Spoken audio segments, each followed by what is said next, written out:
사실 저의 설명회의 이 전반부는 사실 이 어머님들이 기대하신 내용은 일단은 수업 자체의 내용이 어떻게 되는지에 대한 궁금함이실 것 같아서 앞부분을 먼저 저희가 준비를 했는데 제가 어제 그 예고편 영상처럼 좀 찍은 부분이 있는데 정말 어떤 설명에서도 못 들었던 걸 들으실 거다 이렇게 말씀드린 부분이 있었어요. 지금부터 할 부분입니다. 지금부터 내용은 조금은 어렵게 느껴지실 수도 있어요. 왜냐하면 아직은 초등학생 시기를 보내고 계시기 때문에 입시나 교육 전체에 대해서는 아직 뭐 깊이 생각해 보시지는 않으셨을 수도 있는데 오늘 제가 그 부분을 조금 다룰 거거든요. 근데 이게 좀 공부가 될 텐데 좀 처음에는 생소하게 느껴지시더라도 그 순간순간 완벽하게 이해하려고 하기보다는 이런 흐름이 존재하는구나. 지금 교육계에서 혹은 입시까지 포함해서 분명히 지금 뭔가가 변화하고 있는데 내가 이걸 놓치고 있었구나. 이걸 오늘 꼭 가져가셔야 됩니다. 자, 지금부터가 사실 오늘 설명의 좀 결정적인 내용이고 앞에서 저희가 이제 독서 논술 교육에 대한 기본 원리와 온라인 수업에서의 강점, 특징들, 1대1 수업의 특징 등을 말씀드렸는데 그럼 왜 독서 논술 교육을 해야 되냐? 바로 이 부분과 관련해서 꼭 아셔야 되는 교육계의 중요한 변화가 있습니다. 이것은 제가 주장하는 게 아니고요. 이미 교육계 내에서 결정이 되어준, 즉 예를 들면은 교육부, 그리고 시도교육청, 그리고 대학까지 교육에 아주 중요한 결정을 내리는 주체들이 이미 크게 합의하고 있고 이미 그렇게 시행하기로 결정한 내용들이 있어요. 그래서 이미 알고 계신 분들도 계시겠지만 제가 생각할 때는 아주 소수일 것 같고요. 이런 주제들에 대해서 아직은 생소하고 좀 미처 생각지 못하셨던 학부모님들께는 정말 너무너무 중요한 설명이 되리라고 생각을 합니다. 이제 설레발 치는 거 아니에요. 정말입니다. 그리고 그 스토리를 그냥 오늘 무슨 제도를 설명해 드리고 이게 핵심이 아니고요. 그게 왜 바뀌고 어떤 흐름으로 바뀌고 있는지를 말씀드릴 거예요.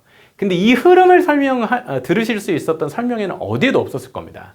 그래서 정말 좀 지금부터는 잘 집중하셔서 이 내용들을 좀 들어주시면 좋겠고 당장 뭐 독서, 논술, 우리 눈앞에 닥친 과제도 있지만 큰 그림을 꼭 가지시는 그런 후반부 설명이 됐으면 합니다. 저도 물 한 잔 마시고 해볼게요.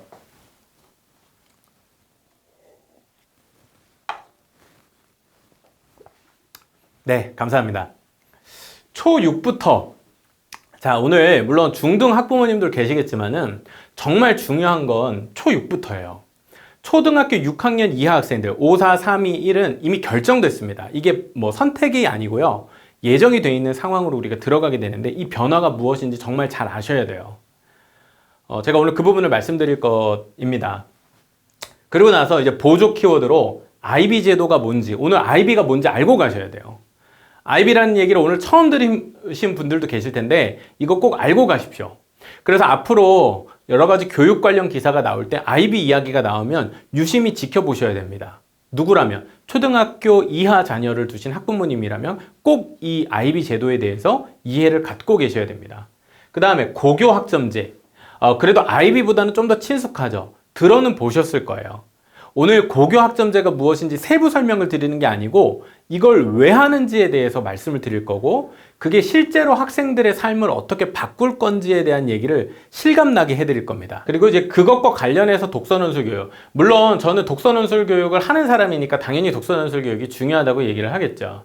근데 오늘은 그런 관점으로 좀 접근을 하기보다는 좀 더 포괄적인 관점에서 독서논술 교육을 우리가 해야 되고 왜 해야 되는지에 대한 설명을 드려보도록 하겠습니다. 자, 우선 어머님들께 이 개념을 조금 잡아드리려고 합니다. 제가 오늘 개념 설명을 조금 많이 하려고 해요. 그러니까 너무 디테일한 설명보다는 크게 생각하되 그게 어떻게 다른지를 좀 이해할 필요가 있거든요. 저희가 고민하는 거는 교육도 있고 입시도 있습니다. 근데 일단 둘은 달라요. 교육과 입시는 다르죠. 교육의 문제를 고민할 때와 입시의 문제를 고민할 때가 다른데 교육의 비극은 다 어디서 찾아오냐면 우리 자녀 교육에서의 어려움은 어디서 찾아오냐면 바로 이 둘이 갈라지는 지점에서 발생합니다. 즉 교육의 문제를 다루다가 입시의 문제로 우리가 전환되어야 되는 이 타이밍들을 대부분 놓치기 때문에 문제가 발생하거든요. 바로 이와 관련해서 제가 오늘 좀 설명드리려고 하는 것은 이 교육과 입시가 엇박자가 나면 안 된다는 얘기예요. 이 둘은 함께 가야 됩니다. 자, 그런데 교육의 문제의식이 먼저일까요? 입시의 문제의식이 먼저일까요? 당연히 교육이 먼저입니다. 밥상머리 교육, 또 가정에서의 교육, 조금 더 기초적인 듯 보이지만 어쩌면 중요한 시기 먼저 학습이 이루어지는 것은 교육이라는 문제의식, 이 단어를 통해서 저희가 알게 돼요. 가르치고 기르는 거죠. 그런데 입시는 뭐예요? 말 그대로 시험 보는 거예요. 대학에 진학하기 위한 구체적인 과정이죠. 이 테스트의 과정과 교육의 문제의식은 사실 비슷하지만 서로 다릅니다. 이 둘의 차이를 꼭 이해하실 필요가 있어요. 그래서 오늘 제가 좀 드리고자 하는 말씀의 어떤 요지는 이 둘을 연결하는 하나의 큰 그림을 가지셔야 되고 그 큰 그림 속에서 독서 논술 교육을 하셔야 된다는 겁니다. 아까 초두에 말씀드렸지만 저는 사실은 초중등 독서 논술로 교육을 시작한 게 아니라 입시 교육으로 학생들을 만나왔고 고등학생들, 중학생, 초등학생 계속 내려가고 있어요. 그래서 저는 그 시기들에 가장 마지막 시기에 어떤 일이 벌어지는지 지금은 이제 너무 귀엽기만 하죠. 근데 그 친구들이 중학교에 가면 혹은 고등학교에 가면 또 심지어는 올해의 입시가 아니라 이제 한 7, 8년 후쯤 변화되게 될 입시 과정에서 어떤 변화를 겪게 될지를 저는 바라보고 있기 때문에 그 관점에서 이 둘을 함께 생각하는 큰 그림을 가지시는 게 매우 중요하다는 말씀을 꼭 드리고 싶습니다. 예를 들면 이런 거예요. 독서를 해야 될까? 논술을 해야 될까? 국어를 해야 될까? 헷갈립니다. 자, 먼저 하는 게 독서입니다. 자, 특히 초등학교 저학년 시기까지는 사실 책에 대한 고민밖에 없으실 거예요. 근데 이제 뭐가 생기죠? 발표, 말하기, 그리고 쓰기. 즉, 내가 독서한 내용을 바탕으로 하는 다양한 상호작용들이 독후에 일어나게 됩니다. 그래서 우리가 흔히 이해하고 있는 논술이라고 하는 것은 글쓰기라고도 표현하지만 사실은 글쓰기 외에도 자신의 생각을 말하는 발표라든지 아니면 상호 경청하면서 토론을 한다든지 여러 가지 활동이 사실은 논술이라고 하는 학습의 방법. 이 논술이라고 하는 건 논서술, 즉 주관식 학습이에요. 객관식이 아니라. 그러니 객관식의 반대가 논술이지 독서의 반대가 논술이 아닌 거죠. 독서와 논술은 함께 가는 거지만 책 읽기가 아니라 학습 방법이다. 자, 평가 방법이자 학습 방법으로 논술을 이해하셔야 되고 마지막에 국어. 야, 논술해야 되나 국어해야 되냐. 논술과 국어는 기본적으로 다른 겁니다. 자, 논술은 국어를 포함하죠. 하지만 국어는 논술을 포함하지 않습니다. 국어를 논술로 공부할 수도 있고 국어를 객관식 시험으로 공부할 수도 있는 거죠. 따라서 이 세 단어만 들어도 헷갈려요. 이게 교육입니다. 교육은 참 헷갈려요. 자, 이를 포괄해서 하나의 단계로 보셔야 되는데 위에서 아래로 내려가시는 거예요. 제일 단순한 것부터 계속 업그레이드 되는 과정으로. 근데 제가 아까 말씀드렸죠. 이 교육의 문제의식이 무엇과 입시의 문제의식과 떨어져서는 안 된다. 자, 그래서 입시란 뭐예요? 우리 흔히 아시는 수시와 정시 이런 단어들입니다. 더 자세히 설명 안 드릴 거예요, 오늘은. 근데 이 둘이 불일치하게 되면 어떻게 됩니까? 그러면 실패하게 되는 거예요. 교육 따로 입시 따로 생각하시게 되거나 이것이 바뀌어져야 되는 중요한 시기들을 놓치시게 되면 적절한 준비의 때를 놓치게 됩니다. 그래서 이 시기를 명확히 아실 필요가 있고 그럼 좋은 그림은 어떻게 되겠어요? 이 둘이 일치하거나 아니면 적어도 하나의 그림 속에 일관성 있게 이해가 되는 것, 이게 굉장히 중요한 거죠. 저는 오늘 이 부분에 대해서 말씀을 드리려고 합니다.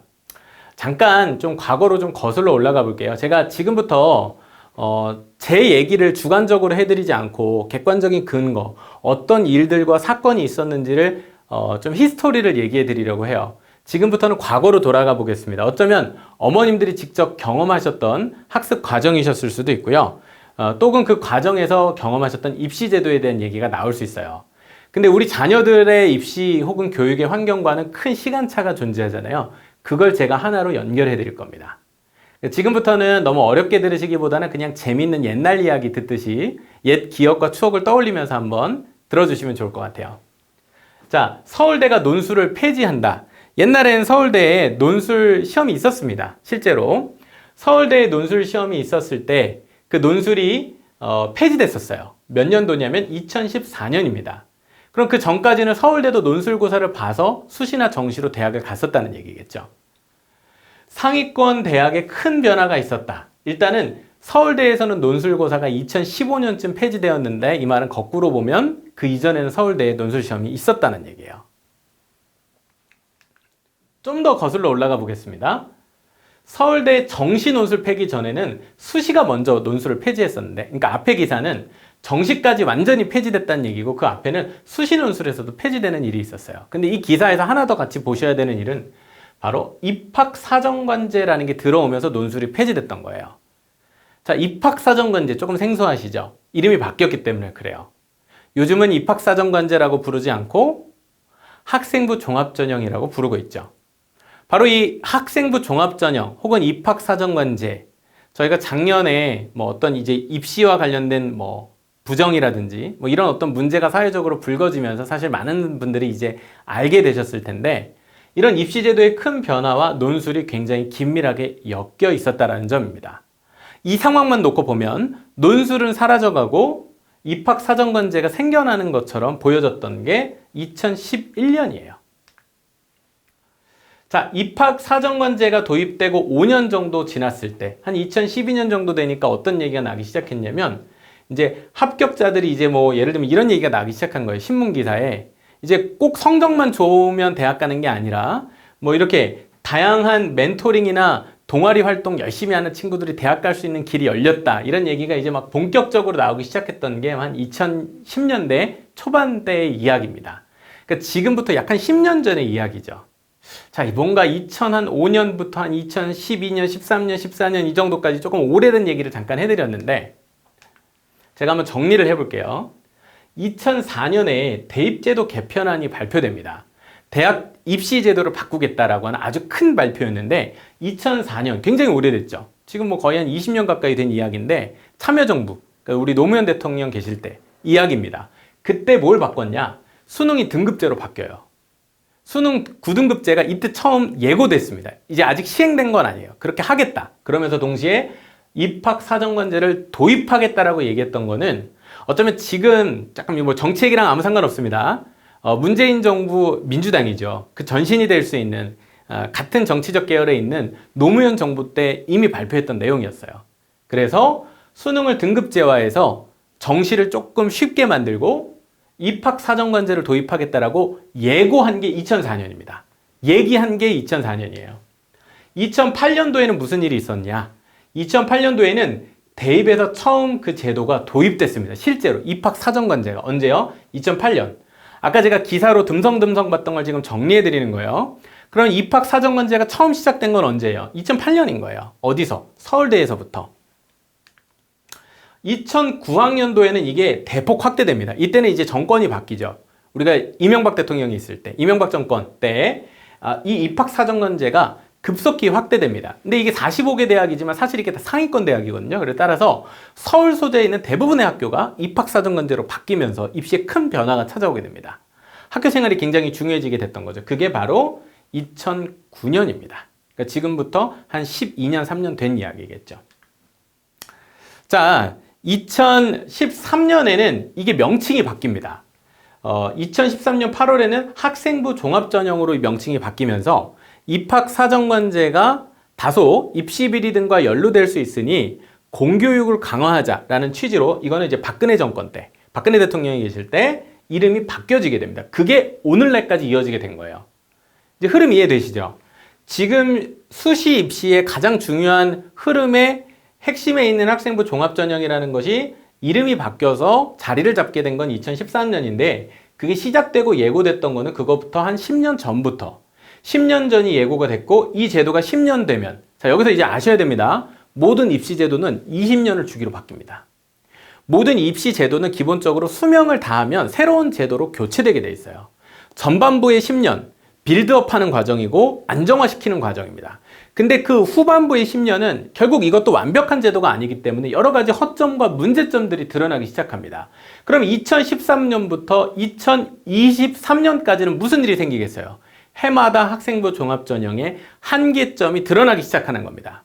그러면서 새로운 입시제도의 등장, 빌드업되는 과정이 있게 되죠. 자, 아까 보셨죠? 논술이라는 전형 하나가 사라지면서 입학사정관제도라는 제도, 학생부 종합전형 제도가 들어오기 위해서 둘이 중첩되는 시기가 있습니다. 논술이 사라지는 게 한순간에 사라지는 게 아니라 입학사정관제라는 제도가 만들어지는 과정 속에서 이 두 변화가 함께 일어나요. 그러니까 과거를 기준으로 생각했던 사람들은 갑자기 새로운 변화가 왔다고 느끼는 거지만 사실은 이건 10년에서 20년 가까이 긴 시간을 두고 이루어지는 변화이기 때문에 쉽게 바뀌지도 않을 뿐더러 예측할 수 있는 변화입니다. 대비가 필요하다는 얘기죠. 자, 그러면 이제 학생부 종합전형은 후반부 10년의 시기로 들어가기 시작했어요. 2023년이 되면 어쩌면 이 제도의 수명이 다해가는 한 20년 정도의 기간이 완성이 되게 됩니다. 그 이후엔 과연 어떤 변화가 찾아오게 될까요? 이에 대한 부분을 고민해 보셔야 됩니다. 자, 이거는 이제 아까 잠깐 말씀드렸던 서울대 논술 얘기인데 저는 지금은 서울대 얘기를 좀 잠깐 해보려고 합니다. 서울대를 잘 아셔야 돼요. 왜냐면 서울대를 가건 가지 않건 서울대가 어떤 변화를 시도하느냐에 따라 결국 모든 입시 제도는 따라가게 되어 있습니다. 교육부가 어떤 변화를 시도하려고 할 때 가장 샘플이 될 수 있는 시범 사례를 어디서 만들려고 하느냐? 결국 서울대에서 그 모범 사례를 만들려고 합니다. 따라서 서울대가 다른 대학들보다 발빠르게 어떤 식으로 움직이는지를 보면 아, 실제로 교육이 이렇게 바뀌겠구나. 우리는 예감할 수 있거든요. 자, 2008년도에 서울대학교가 수시 정시에 논술을 본격적으로 도입하고 진행했습니다. 그리고 나서 무슨 일이 있었냐? 모든 대학의 논술이 중요해지기 시작했어요. 이후 한 10년 동안 논술이 수시 입시의 핵심을 이루는 기간이 한 10년간 진행이 됩니다. 한 2016년, 17년 정도까지. 근데 서울대학교가 2008년도부터 실제로 그 이전에 물론 예고는 했지만 논술고사를 봐왔어요. 자, 지금 보시는 이 교수님. 자, 여기서부터 이야기들은 아마 정말 일반 설명에서는 들으실 수 없는 얘기일 겁니다. 김영정 교수님이라고 서울대 철학과 교수님이십니다. 지금은 작고하셨어요. 지금 돌아가셨는데 김영정 교수님이 어떤 분이시냐면 서울대의 입학관리 그 처장, 입학관리처를 전체를 총괄하는 그 담당이셨어요. 입학관리본부를 전체 통솔하는 리더셨던 거죠. 서울대의 입시제도를 만들고 그걸 이끌어가는, 특히 무엇과 관련해서 논술과 관련된 제도를 세우신 분이에요. 사실은 우리나라 논술 교육에 있어서 본산이라고 할 수 있는 서울대. 왜냐하면 이 서울대가 다른 학교들에게 어떻게 논술고사로 시험을 봐야 되는지를 가르치고 교육하는 기관의 역할을 했거든요. 거기 수장이셨습니다. 김영정 교수님이시죠. 근데 이 김영정 교수님이 되게 젊은 나이에 갑자기 이제 작고하시게 됐는데 그 배경에 아주 중요한 사건이 하나 있습니다. 그게 바로 입학사정관제의 도입입니다. 이게 갑자기 무슨 얘기냐? 물론 이건 뭐 하나의 의견일 수도 있겠습니다만 굉장히 이제 정황의 증거가 되게 짙은 이야기인데 이건 무슨 음모론 이런 얘기가 아니고요. 어떤 일이 있었냐면 당시에 아까 잠깐 보셨겠지만 2008년도에 서울대에 입학사정관제를 이제 도입하겠다는 예고를 하면서 바꾸기 시작했는데 2008년도에 도입하겠다고 얘기하면 그 1, 2년 전부터 준비를 했어야 됐잖아요. 김영정 교수님은 원래 서울대 논술 교육의 중요성을 강조하시던 핵심 브레인이셨어요. 근데 이명박 정권에 들어와서 이 입학사정관제를 전격적으로 확대하기 위해서 서울대가 입시제도를 바꿔라라고 정부에서 아주 강하게 드라이브를 걸기 시작합니다. 그러면서 논술 교육을 필두로 서울대 입시를 총괄하고 계셨던 김영정 교수님에게 하나의 과제가 던져지게 되는데 그게 바로 서울대의 입학사정관 제도의 평가 모델을 완성하는 것. 그걸 총책임하라는 아주 막중한 임무를 받게 되십니다. 근데 이게 말도 안 된다는 얘기가 많았어요. 예를 들면 아니 어떻게 고등학교 생기부만 보고 대학에 가냐, 어떻게 시험 한번 보지 않고 그렇게 대학에 간다는 게 말이 되냐. 지금은 너무 상식적인 일이 됐지만 과거엔 이게 말도 안 되는 얘기였거든요. 그걸 만드시다가 과로사 하셨습니다. 근데 실제로 그러니까 그 얘기는 뭐냐면 입학사정관제라는 현실적으로 거의 도입되기 어려운 입시제도를 도입해 오는 그 과정에서 너무 힘든 업무로 인해서 사실 그때 돌아가셨던 거예요. 그러니까 저는 사실 논술교육하는 입장에서 이 사건을 너무 안타깝게 생각을 했었는데 이 말씀을 드리는 이유는 제도가 개편되기는 시기에 대충 어떤 일들이 일어나고 또 그 핵심에 서울대가 있다는 사실을 말씀드리려고 사실 어디에서 좀 듣기 힘든 그 비하인드 스토리를 지금 해드린 겁니다. 자, 그럼 거꾸로 생각해 볼까요? 지금 서울대에서 무슨 일이 일어나고 있는지를 이해하신다면 교육부의 변화 아니면 이게 실제로 변화되겠는지에 대한 미래 10년, 20년의 변화를 예측하실 수 있을 겁니다. 자, 2005년에 서울대가 통합교과형 논술고사를 치겠다고 예고를 하고 2008년에 실제 시험을 시작했습니다. 근데 2015년에 폐지됐어요. 이 기간이 한 이제 한 10년 정도 걸렸지만 이후에 이제 논술 교육 전체의 운명은 한 20년 정도가 유지가 됐었고요. 2004년에 입학사정관제라는 게 시작이 됐고 학생부 전형입니다. 그게 2008년에 서울대에 시작이 됐고 그 다음에 2013년에 학생부 종합전형이라는 이름으로 바뀌어서 진행이 됐다. 여기까지가 제가 지금 말씀드렸던 내용을 한 번 더 정리해 드린 거예요. 조금 어렵죠? 죄송합니다. 근데 조금만 따라와 주시면 돼요. 자, 근데 지금 요새 서울대에서 무슨 일이 있냐? 2019년, 조금 2년 된 이야기라 약간 데이터가 좀 지나긴 했지만은 오세정 서울대 총장님이 IB 제도라고 하는 것을 공교육에 도입하겠다. 이렇게 이제 얘기를 하셨어요. 자, 그럼 이제 IB를 왜 봐야 되는지 이해가 되시죠? 서울대에서 지금 가장 핵심적으로 교육제도의 개편의 핵심 축을 과거에는 논술, 그 다음에 학생부 종합전형, 그 다음에 뭐로 보고 있다? IB 제도라는 거예요. 어디서? 서울대에서. 물론 이건 서울대만의 얘기가 아닙니다. 서울대에서 실제로 이 IB 제도로 활용한 학생들을 뽑겠다라고 아주 대놓고 얘기를 하고 있고 사실은 이게 뭐 특별한 제도가 아니라 굉장히 좋은 논서술식 교육을 받은 친구들에 대한 이야기를 하는 거거든요. 객관식 시험, 암기형 공부를 한 게 아니라 논술과 서술에 아주 강한 책을 읽고 자기 생각을 창의적으로 풀어낼 수 있는 그런 친구들을 뽑겠다라고 2019년에 서울대 총장님이 이야기를 하십니다. 그리고 실제로는 국회에 가서 이 IB 제도, 바칼로레아 제도라는 걸 도입하는 것이 한국의 공교육의 현실을 개혁하는 데 가장 핵심이 된다. 무슨 얘기예요? 학생부 종합전형을 극복하는 다음 단계, 넥스트 스텝이 IB라는 얘기입니다. 자, IB 제도는 단순하게 얘기하면 이겁니다. 프랑스식 바칼로레아가 아니라 스위스에서 만든 국제형 교육이에요. 근데 단순하게 생각해보면 이래요. 뭐 국어, 영어, 수학 공부하는 건 그대로예요. 근데 뭐가 바뀌냐면 객관식 암기형으로 공부하는 게 아니라 책을 가지고 서술하고 논술하는 방식으로 교육을 하는 거예요. 그래서 바칼로레아라는 이름을 가지고 있는 거죠. 그래서 논서술식 교육이 과거에는 대학 입시에 약간 적용이 됐다가 지금은 사라지고 학생부 종합전형이라는 걸로 바뀌었는데 이제는 IB 제도라는 게 초, 중, 고 전체 교육과정의 기본 기틀이 되는 방식으로 교육제도를 바꾸려고 하고 있다는 겁니다. 이게 굉장히 중요한 변화예요. 그래서 이 바칼로레아라는 거에 대해서는 제가 나중에 채널에서 계속 더 자세하게 설명을 해드릴 텐데 지금 서울대는 여기에 관심을 가지고 있다는 사실을 이해하셔야 됩니다. 자, 그러면 이건 서울대만의 문제냐? 아니요, 그렇지 않습니다. 제주와 대구에서는 이미 시범학교를 가지고서 운영을 하고 있어요. 로드맵들을 가지고 하고 있는데 2021학년도 올해부터는 이제 공식적 인증을 받은 학교들이 교육과정을 시작했습니다. 공식 인증을 받은 학생들이 이제 졸업을 하고 대학에 가는 게 언제일까요? 2024년입니다. 즉, IB 제도는 이제 그냥 상상 속에서만 있는, 예를 들면 고등학교나 중학교 교육이 토론식, 논서술식 교육으로 바뀐다는 얘기가 그냥 허황된 게 아니라 제주랑 대구에서는 이미 하고 있어요. 인증학교가 나오기 시작했고 이제 그것을 보편화시켜서 시도 내에 전면에 깔려고 하고 있습니다. 특히 대구는 굉장히 적극적인데 이제 시범학교가 한 5개 되던 것이 이제 올해부터는 50개 정도로 확대를 해서 이제 그 교육 과정의 전체 과정을 바꾸려고 하고 있다는 거예요. 이미 앞서고 있는 교육청은 제주와 대구입니다. 자, 그러면 제주와 대구만 그런 거냐? 꼭 그런 것도 아니에요.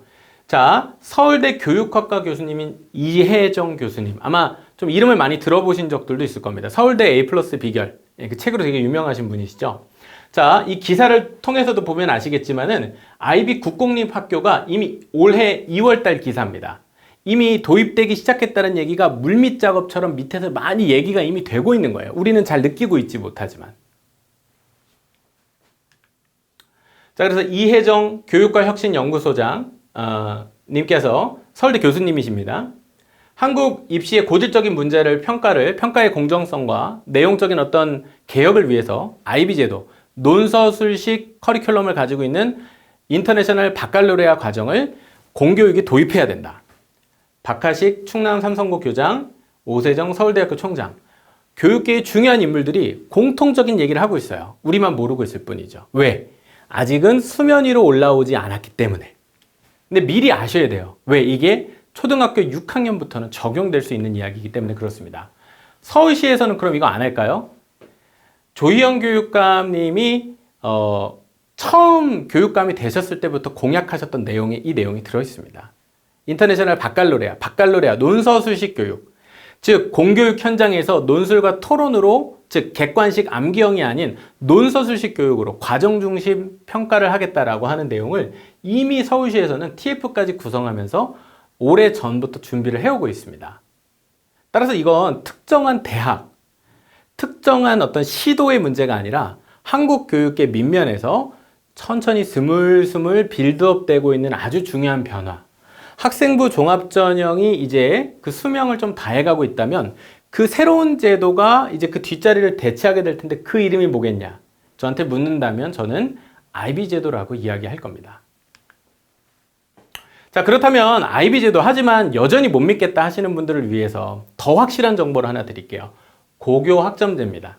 자, 고교 학점제는 단순하게 얘기하면 이래요. 대학에서 우리가 학점 따듯 공부를 했죠. 즉 내가 원하는 수업을 내가 신청해서 들었고 그 수강된 학점을 가지고서 결국 대학을 졸업할 수 있었듯이 고등학교 교과 과정이 이렇게 바뀝니다. 즉 선택형 교과로 바뀌게 된다는 거죠. 거두절미하고 고교 학점제는 도입이 되기로 이미 법적으로 정해져 있는 내용입니다. 이거는 좋고 싫고의 문제가 아니고 2025년부터는 전면 도입이 이미 확정이 된 얘기예요. 그럼 이 얘기는 무슨 얘기냐? 내가 고등학교에 가서 선택한 과목만 수업을 들으면 되는 거예요. 수학 중에 일부만 듣거나 과학 중에 일부만 들을 수도 있어요. 근데 이렇게 일부 소인수 과목, 아주 적은 인원들이 선택해서 수업을 듣다 보면 뭐가 어려워지냐면 상대평가, 9등급제 유지가 어려워집니다. 그래서 선택 과목과 관련해서는 향후 상대평가가 아닌 절대평가가 강화될 거예요. 어디에서? 고등학교에서. 자, 이 말은 연결해 보겠습니다. 고교 학점제가 도입된 이후에 2025년 이후에서 고등학교 성적표에는 상대평가 등급보다 오히려 절대평가화된 성취평가의 그레이드와 그 등급 자체가 중요한 게 아니라 그 밑에 이 학생이 실제로 무엇을 공부했는지 내용을 길게 서술하고 있는 과정의 학생부로 보는 방식으로 교육제도가 바뀐다는 얘기입니다. 이건 정해져 있는 얘기예요. 제 의견이 아닙니다. 어디서부터 적용되는 거예요? 현재 초등학교 6학년 때부터 적용이 되는 겁니다. 따라서 상대평가 내신 등급 따는 것이 핵심이 아니라 어떻게 내가 무엇을 공부했고 어떤 책을 읽고 내 생각을 어떻게 얘기하고 어떤 글을 썼는지가 생기부에 남게 된다는 거죠. 자, 그래서 이것은 좀 더 자세히 이해하고 싶으신 분들은 지금 보셨던 그런 교육 과정 자체에 대해서 검색을 해보시면 홈페이지들이 나와요. 그래서 고교 학점제가 어떻게 도입되는지는 온라인에서 더 자세하게 아실 수 있는데 2022년부터 2024년까지 내년부터 부분 도입 시기를 거쳐서 본격 시행이 2025년입니다. 언제요? 지금 초등학교 6학년 학생들이 고등학교에 가는 해부터입니다. 그 시기부터는 학교 교육이 절반 이상이 논술 혹은 서술로만 이루어진다는 얘기예요. 이해되세요? IB 제도의 도입. 자, 이것은 대입 제도의 개편입니다. 입시죠. 고교 학점제, 교육의 문제입니다. 근데 이 둘이 한 방향을 지향하고 있다는 사실을 제가 이야기해 드리려고 하는 점이었습니다. 2028년 대입 제도도 개편된다는 얘기가 있어요. 미래형 수능의 핵심은 뭘까요? 고교 학점제가 전면 시행된 이후 향후에는 논서술형으로 수능 시험을 바꿔버리겠다는 얘기를 하고 있습니다. 믿겨지세요? 수능 시험을 논술이나 서술형으로 보고 있다는 거? 자, 서울대에서는 지난 4월달 공청회를 통해서 예비 문항들을 검토하고 있었습니다. 이미 문제를 어떻게 출제해야 될지를 검토하고 있는 단계로 들어갔어요. 2028년은 오래 남지 않은 가까운 미래입니다. 게다가 확정되어 있는 미래죠. 실제로 수능 개편안에 대한 확정적인 의견은 나오지 않았지만 아마 곧 이 논의가 수면 위로 올라가면서 본격화될 겁니다. 그러나 대입제도가 어떻게 바뀌어지는지는 어쩌면 중요하지 않고 그것보다 더 근본적으로 고교의 교육과정이 IB 제도와 같은 논서술식, 과정 중심의 평가가 강화되고 또 대입제도 등에서 어쩌면 고교 학점제 이후에 대학생을 수시 입시로 판단할 때는 생기부의 등급만 보는 게 아니라 그 친구가 어떤 책을 어떤 방식으로 읽고 공부했는지를 자세하게 기록한 학생부의 내용을 가지고 대학에서 학생을 선발하겠다고 제도를 바꾸겠다는 이야기를 하고 있는 겁니다. 오지 않을 미래라고 생각했습니다. 저는 오랫동안 논술 교육을 해왔기 때문에 논술이 폐지된다? 에이 설마 서울대에서 무슨 논술을 폐지하겠어. 근데 서울대에서 논술 교육에 어떤 핵심 인물이셨던 김영준 교수님이 어느 날 입학사정관제 도입의 선봉장이 돼버리셨어요. 저는 대치동에서 2009년부터 교육 현장에 있어 오면서 그 일들을 직접 제 몸으로 겪었습니다. 그래서 저도 그 일들이 실제 벌어지지 않을 거라고 생각했지만 제 예상이 틀렸죠. 변화는 실제로 찾아왔습니다. IB 제도의 도입, 고교학점제, 막연하시죠? 그렇다고 해서 그 변화가 오지 않을까요? 저는 그렇게 생각하지 않습니다. 그리고 올해 들어와서 저의 확신은 점점 더 강해지고 있습니다. 그래서 제가 말씀드리고 싶은 것은 이미 온 미래라는 사실을 인정하고 준비하셔야 된다는 것이에요. 그래서 오늘 설명회가 어쩌면 작게는 독서 논술 수업 어떻게 하는지, 온라인 논술 교육 어떻게 하는지 궁금해서 들어오셨을 텐데 조금 과도한 듯, 먼 이야기인 듯 보였지만 사실 제가 정말 어머님들께 해드리고 싶었던, 아버님들께 해드리고 싶었던 이야기는 이 미래를 준비하시라는 이야기였습니다. 2025년을 기억해 주세요. 2025년은 전 교육과정에 논서술형 교육이 실시될 수도 있는 원년이 될 겁니다. 제가 좀 더 과감하게 얘기를 해본다면 고교학점제의 도입과 더불어 IB 제도가 원래 추구하려고 했던 한국식 논서술형 교육이 본격화되는 시기가 이때일 겁니다. 그리고 나서 3년 후인 2028년의 대입제도 개편은 이때 발표하게 되어 있어요. 2028년에 바꾸는 게 아니라 2024년이나 5년에 예고를 해야 되거든요. 그래서 지금으로부터 약 한 3년, 4년 후쯤이 아주 중요한 그것이 수면 위로 떠오르는 화두가 되는 시기일 것이고, 오늘 제 설명을 들으신 학부모님들은 약 3년에서 4년 정도의 시간을 최소한 확보하시고 미리 세이브하신 내용이 되겠습니다. 자, 그래서 이런 모든 변화가 결국 교과 암기형 교육에서 논서술형 교육, 즉 선진국형 교육이라고 하는 논술과 토론을 학교 공교육 현장에서 다루는 형태로 변화시키려고 하는 게 이제는 말뿐이 아니라 현실로 진행하려고 하고 있는 변화라는 것을 이해해 주시면 좋겠습니다. 저희도 이런 일에 함께 동참하고 함께 고민하면서 우리 아이들이 새로운 시대를 이끌어갈 수 있는 인재로 자라날 수 있도록, 저희는 단순히 독서 논술만 생각하지 않습니다. 교육의 한 부분이죠. 근데 그것이 어떤 미래를 향해 나아가야 되는지에 대한 방향에 맞게 준비되어야 된다고 생각합니다. 그래서 저희는 새로운 시대에 사람을 세우는 인재들을 키워내고 싶습니다. 그래서 이러한 비전에 함께 같이 공감해 주시고 응원해 주신다면 큰 힘이 되겠습니다. 이 멀지 않은 미래, 근데 이미 확정되어 있는 미래를 함께 준비하는 지혜로운 선택, 그리고 독서 논술 교육이 거기에 아주 큰 힘이 돼 줄 수 있다는 사실을 저는 아주 확신합니다. 그래서 이 부분에 대해서 함께 같이 공감해 주시고 그 길들을 열어가실 수 있는 우리 구독자분들, 학부모님들 되셨으면 좋겠고요. 이상 제 발표를 마치도록 하겠습니다. 긴 시간 경청해 주셔서 감사합니다. 마치겠습니다.